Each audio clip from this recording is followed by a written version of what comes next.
Unfortunately, a lot of startups fail to uncover the insights necessary for the types of breakthrough results that can lead to that fast growth. And it's a missed opportunity because your customers' minds hold the keys to success in your startup. And today, I'm going to show you how to unlock their minds and start to really tap into those to drive growth in your startup. So when you understand things like who needs the product, why they need it, how you can attract them, issues they face when they're trying to use the product, you'll be in a lot better position to leverage those insights in the type of way that we did with Dropbox and LogMeIn and Eventbrite and other companies. So let's start with some of the typical mistakes that I see in startups when it comes to trying to use insights. The first is actually not using insights at all. There it is. So I was definitely guilty of this in my first startup. I was all about the A/B test. I just, it was test, and keep trying to improve results. And it worked out pretty well, but it wasn't until we were raising money for my second startup that one of the venture capitalists started asking, why? Why do people actually need this? Why did they choose to do this and not this? And I didn't have the answers, and I said I didn't really care. I just care what they do. And he said that wasn't good enough, and he's the investor, so he was right. But over time, I realized that understanding why would be really important. And so this was LogMeIn, and figuring out why people did things and why they needed the solution and why they weren't converting turned out to be really powerful for us. Kind of the opposite end of that spectrum are the people that are all about research over action. And a lot of times, these are people who come from big companies, publish big reports, and kind of do everything except execute, and it's safe. So if you're coming from a big company, you actually kind of prefer the safety of not doing anything. But in a startup, if you don't do anything, you don't create any value and you fail. So you have to do some things. And then the final mistake that I see a lot of times are focusing on the wrong insights at the wrong time. So certain insights are really important at some stages, but not at other stages. So you need to really start with the objective. You need to figure out at any given point, what is the key objective right now? What am I trying to achieve? And then which insights are going to help me achieve that? And it starts with figuring out the right questions to ask to achieve those insights, and also the method to use to ask those insights. So sometimes it's surveying, sometimes it's actually user testing, sometimes it's interviews, and really understanding the best way to collect those, and so that you can actually achieve an objective is critical. And then finally, applying the insights that you uncover. So this is really the cycle. So it just starts with always starting with the objective. Have many of you seen the startup pyramid before? Anyone? So, okay, well, I'm not going to go into a lot of detail, but if you just Google startup pyramid, you can read a little bit more about it. And it basically breaks down what I think are the key objectives in a startup. And this is based on after a couple of companies where I'd spent 10 years and kind of gone through the full cycle, spent the next few years of just short-term roles trying to answer the question of what matters and when does it matter in terms of execution. And this was a framework that worked for most startups. And the first is really product market fit, and that's where a lot of startups fall short. That's what causes a lot of startups to fail, is not having the right product in the right market. So we'll start with that, and the other ones hopefully you'll need to focus on as well. But so when you're trying to get to product market fit, there's some insights that you can uncover that start kind of day one before your first line of code is written, and that's the MVP, the pre-MVP feedback. So trying to get in, and I find that interviews are a lot better way to uncover this information than surveys are, but really just making sure that the problem exists that you think you're solving. If it doesn't exist, you're probably not going to create a very valuable business. And then secondly, does the problem actually matter to people? Is it something that they actually care about solving? And then are there any current solutions that they've looked at? And so all of that can be done before you've wasted any time on development. And that's sort of the premise of the whole business, and surprising how many people don't actually spend time doing that. Once you have the product out, Then you really want to dig into what percentage of the people who are using the product consider it a must-have, why is it a must-have, who considers it a must-have, that type of information. And surveys tend to be really good for uncovering that information because you want to kind of look across an entire user base. So that's the information you gather. Now, how do you apply that information? Well, the first is pretty simple. If the problem doesn't exist, you haven't invested a whole lot into the business, it's a really good time to either back out or think of some other business, but it's really easy to change at that point if you see that the problem doesn't exist. I have a survey that I put out with Kissmetrics a few years ago on survey.io that has a number of questions, and the most important question that's on there is this question: how would you feel if you could no longer use our product?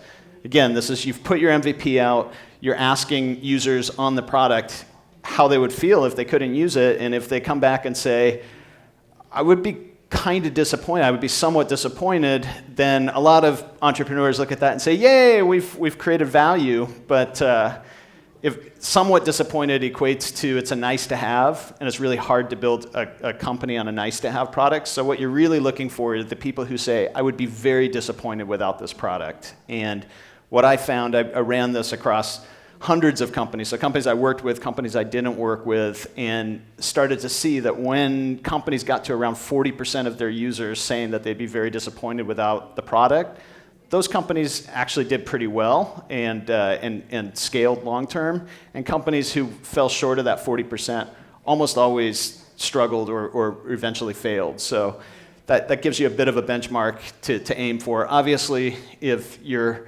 at 40%, but nobody's ever coming back to your site, then the 40% didn't matter. So you do want to look at metrics, and that's different presentation for someone, but from the qualitative perspective, 40% is a great number to be looking for. If you're less than 40%, it just means that you don't want to try to scale that business. You want to really figure out, maybe it's 20% who say they'd be very disappointed without the product. You want to drill in and figure out what is about those 20%. Who are they? How are they using the product? What benefits are they focused on?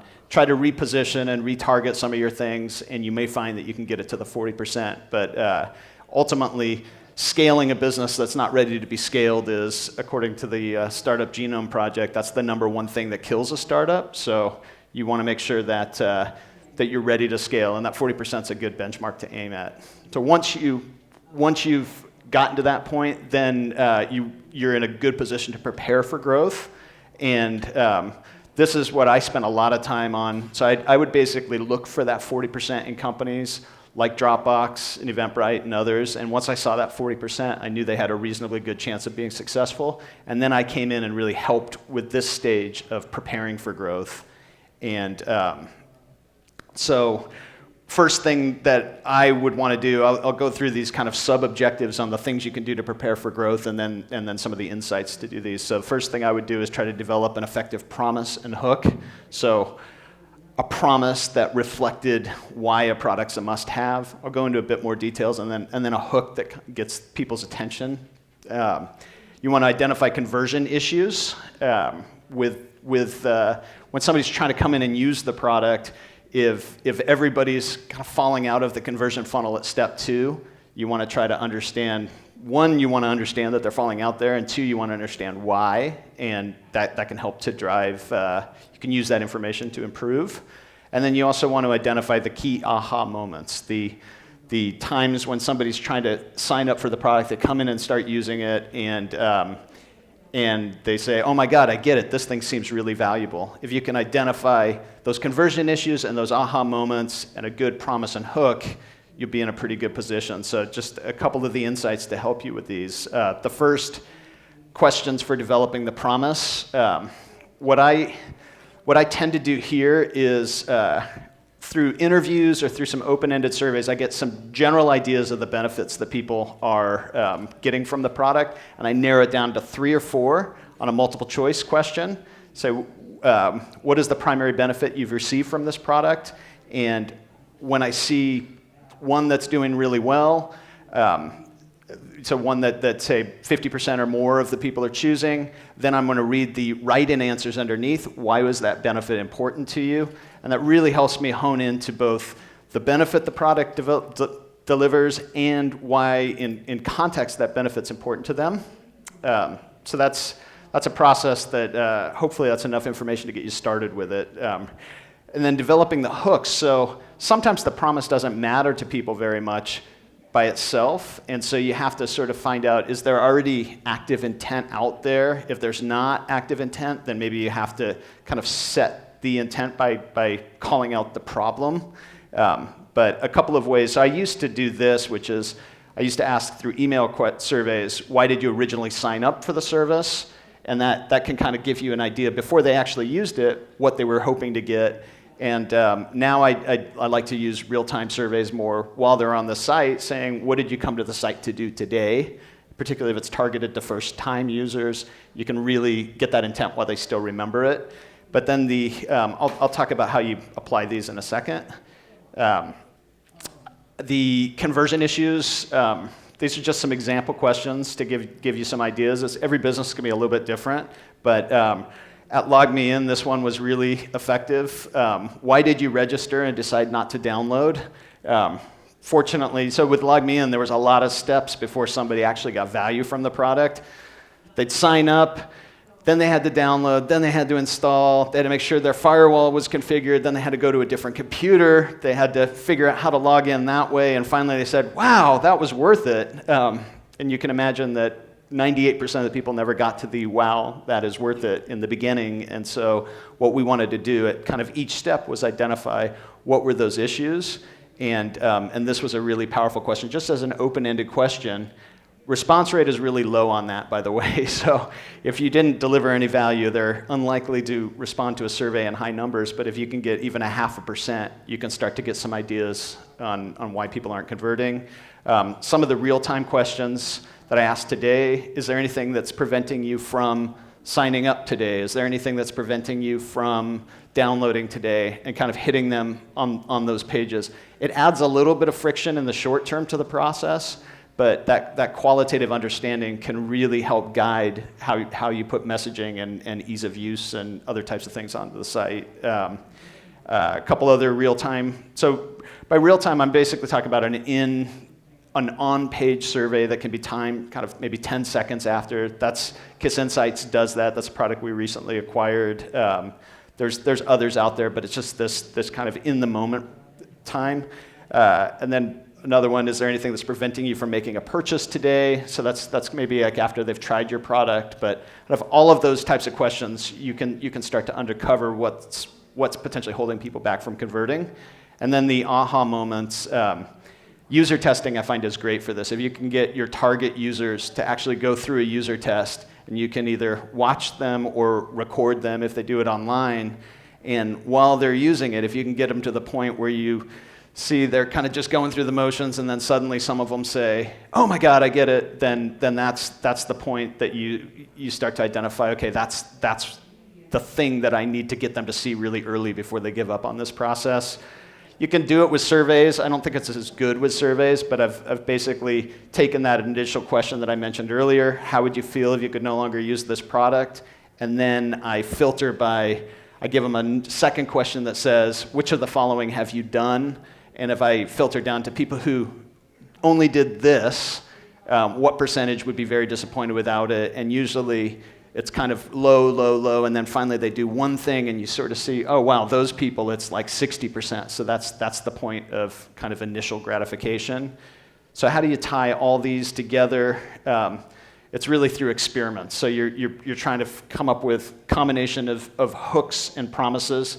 Hooks, you can kind of go all over the place. The promise, you want to be really true to the must-have experience, the benefit that people actually get, so you're not giving them a false promise.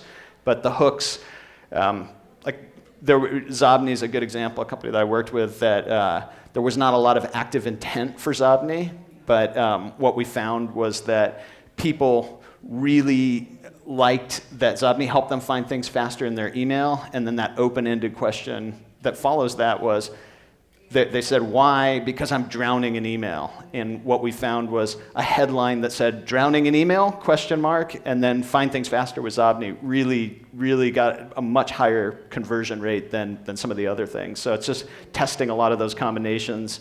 Front-loading the aha moment, I think Pandora's great at that. So you go there and there's just one box. You don't even necessarily know what it does. It says enter the name of an artist or a song that you like. You put it in there and it starts playing music you like, and there was not a lot of friction before you got that gratifying moment. So all of those types of things you can experiment, and then ultimately you know if something's a good experiment if you got the highest percentage of people who ultimately get to the must-have experience with the product. Then if you test 10 different things, the one that gets the most people ultimately to go in and use the product or even come back is the one that's going to be the best. But I mean, we just, for kind of the numbers, we probably at LogMeIn, we probably had at least 1,000 different tests that we ran, everything from installers to messaging. So it's a super rigorous process. It's not something that you just do 5 of them and you're done. But these insights can really help drive good tests. Then the last is scaling growth, and we're just about done here. But some of the example questions here, there's only one that I find that's a good real-time survey on that, which is just how did you discover us, particularly if you can target people who are coming from an unknown origin. So your direct users, if you can target those people and ask how they found out, you get a picture of how people are finding out about your product. And then a lot of these other ones I tend to find through interviews, particularly if there's a trade show or something where there's a big concentration of my existing customers.